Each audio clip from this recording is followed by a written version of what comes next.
नवसाला पावला नाही म्हणून देव ना आपल्याला एकदा कट्टर तर मरेपर्यंत कट्टर.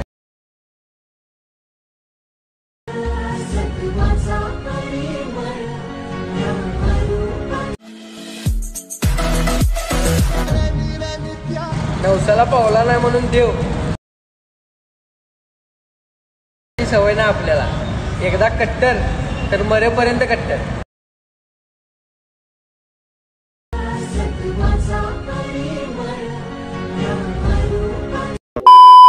स्वागत आहे मित्रांनो पुन्हा एकदा तुमच्या भावाच्या YouTube चॅनलवरती, ज्या चॅनलचं नाव आहे RS क्रिएशन. तर आजचा व्हिडिओ एकदम खास आणि जबरदस्त झालेला आहे मित्रांनो. जरा स्किप न करता शेवटपर्यंत व्हिडिओमध्ये वापरले जे बीटमार्क आणि शिकेबी प्रीसेट याची जी लिंक आहे ती मला आपल्या वेबसाईटवर मिळून जाईल. त्यातून तुम्ही इझिली इम्पोर्ट करू शकता अलाइट मोशनमध्ये. तेच आपण व्हिडिओमध्ये वापरले जे मटेरियल आहे याची लिंक तुम्हाला आपल्या वेबसाईटवर मिळून जाईल. तेथून तुम्ही इझिली डाउनलोड करू शकता आणि यूज करू शकता स्टेटसमध्ये. तर चॅनलवर नवीन असेल तर चॅनलला सबस्क्राईब करा आणि बेल आयकॉन ऑलवर सेट करा. तर तुमचा जराही न वेळ घालवता व्हिडिओला सुरुवात करूया. जय श्रीराम जय शिवराय मित्रांनो. तर सगळ्यात पहिल्यांदा अलाइट मोशन ओपन करून घेतल्यानंतर सिम्पली आपला प्रोजेक्टमध्ये यायचं आहे. आता प्रोजेक्टमध्ये आल्यानंतर आजच्या व्हिडिओमध्ये जे बीटमार्क प्रीसेट आणि शेकी प्रीसेट यूज केलेले आहे ते आपल्या वेबसाईटवरून इम्पोर्ट करून घ्यायचे अलाइट मोशनमध्ये. आणि अलाइट मोशनमध्ये आल्यानंतर सगळ्यात पहिल्यांदा बीटमार्क प्रीसेट ओपन करून घ्यायचे. आता ओपन करून घेतल्यानंतर याचा ओव्हरऑल लुक तुम्हाला अशा प्रकारे दिसून येणार आहे. तर फर्स्ट स्टेप काय करायचं आहे की स्टार्टिंगला येऊन खालील प्लस चिन्ह क्लिक करून मीडियामध्ये जायचं आहे. तर मीडियामध्ये गेल्यानंतर बघू शकता अशा प्रकारे सिम्पली मटेरियल राहणार आहे. तर मटेरियलमधील एक मॉडेल इमेज दिला आहे तो अशा प्रकारे राहणार आहे.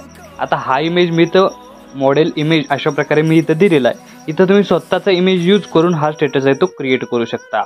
आता इमेज ॲड करून घेतल्यानंतर काय करायचं आहे वरती 3 डॉटला क्लिक करून फिल कंपोजिशन एरिया या ऑप्शनला क्लिक करून अशा प्रकारे आपला जो इमेज आहे तो फुल स्क्रीन करून घ्यायचा आहे. त्यानंतर या इमेज लेअरची लेंथ आहे ती शेवटच्या बीटमार्कपर्यंत वाढवून घ्यायची आहे आणि हा इमेज लेअर आहे तो सिम्पली अशा प्रकारे सेट करून घ्यायचा आहे. आता सेट झाल्यानंतर नेक्स्ट स्टेप काय करायचं आहे की याची जी साईज तुम्ही बघू शकता हा जो इमेज लेअर आहे तो लॉंग प्रेस करून अशा प्रकारे लॉंग प्रेस करून घ्यायचा आहे आणि अशा प्रकारे बॅकग्राऊंडला घेऊन यायचं आहे.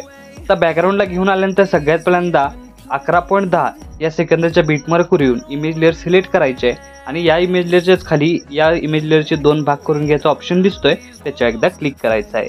आता 11.10 या बीटमार्क समोरील 14.7 एकदा बीट कट करायचे आहे आणि 16.18 तर अशा प्रकारे एक इमेज आहे तो कट करून घ्यायचा आहे. आता कट केलेल्या इमेज लेअरला इफेक्ट देण्यासाठी सिम्पली इथून बॅक निघून शेकी प्रीसेट ओपन करून घ्यायचा आहे आणि जो हा फर्स्ट इफेक्ट आहे तो सिम्पली इथून आपल्याला कॉपी करून घ्यायचा आहे. कॉपी करून घेतल्यानंतर मेन प्रोजेक्टला येऊन सगळ्यात पहिल्या लेअरला इथं आपल्याला तो पेस्ट करायचा आहे. तर पेस्ट केल्यानंतर याचा ओव्हरऑल लुक तुम्हाला अशा प्रकारे दिसून येणार आहे. व्हिडिओमध्ये वापरले जे PNG किंवा आपण लेअरिक्स आहेत ते इथंच प्रोव्हाइड केलेले आहेत. तुम्ही बघू शकता अशा प्रकारे त्याच्या लेअर राहणार आहेत. तर इथेच प्रोव्हाइड केल्यामुळे तुमचा इफेक्ट ॲड केल्यानंतर आणि इमेज ॲड केल्यानंतर पहिलं ॲनिमेशन आहे ते अशा प्रकारे क्रिएट झालेलं आहे. आता सेकंड ॲनिमेशन म्हणजे इथं आपल्याला 11.10 या सेकंदापासून चालवणाऱ्या इमेज लेअरला इफेक्ट द्यायचा आहे. त्यासाठी इथून बॅक निघून आपण शेकी प्रीसेट ओपन करून घ्यायचं आहे आणि सेकंड नंबरचा जो इफेक्ट आहे तो सिम्पली इथून आपल्याला कॉपी करून घ्यायचा आहे.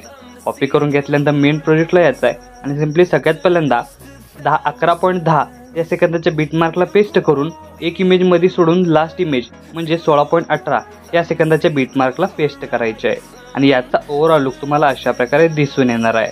बघू शकता अशा प्रकारे हे स्मूथ इफेक्ट राहणार आहेत. अशा प्रकारे आपण जो कॉन्सेप्ट केलेला आहे आपण जेगरी स्पेशल हा कॉन्सेप्ट केलेला आहे. तर या सॉन्गसाठी आपल्याला फक्त स्मूथ इफेक्ट पाहिजे, हार्ड इफेक्ट कोणताही नको आहे. त्यासाठी मी तुम्हाला अशा प्रकारे स्मूथ इफेक्ट दिलेले आहेत.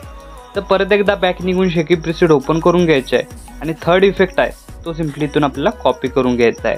कॉपी करून घेतल्यानंतर मेन प्रोजेक्टला येऊन सगळ्यात पहिल्यांदा जो मधील इमेज म्हणजे 14.7 या सेकंदाच्या बीटमार्कला येऊन आपल्याला तो पेस्ट करायचा आहे. आता नेक्स्ट स्टेप काय करायचे आहे परत आपल्याला 10.11 या सेकंदाच्या बीटमार्कवर येऊन खालील प्लस चिन्ह क्लिक करून मीडियामध्ये जायचं आहे आणि मी तुम्हाला PNG दिलेला आहे साथीदार तो सिम्पली ॲड करून घ्यायचा आहे. आता ॲड करून घेतल्यानंतर थोडीशी साईज इथं कमी जास्त तुम्ही करू शकता आणि कमी जास्त केल्यानंतर अशा प्रकारे इथं सेट करून घ्यायचे आहे. आता सेट करून घेतल्यानंतर याची लेंथ शेवटच्या बीटमार्कपर्यंत वाढवून घ्यायची आहे म्हणजे स्टार्टिंगपासून याचा ओव्हरऑल लुक तुम्हाला अशा प्रकारे दिसून येणार आहे. तर आपला स्टेटस आहे तो इथं क्रिएट झालेला आहे. आता याला सेव्ह करण्यासाठी काय करायचे सिम्पली वरती ॲरो चिन्ह एकदा क्लिक करायचं आहे. क्लिक केल्यानंतर व्हिडिओचं ऑप्शन सिलेक्ट करून एक्सपोर्टवर क्लिक करायचं आहे. अशा प्रकारे आपला स्टेटस आहे तो HD मध्ये सेव्ह होऊन जाईल. तर आजच्या व्हिडिओमध्ये एवढंच मित्रांनो, भेटू पुढच्या व्हिडिओमध्ये. तोपर्यंत काळजी घ्या.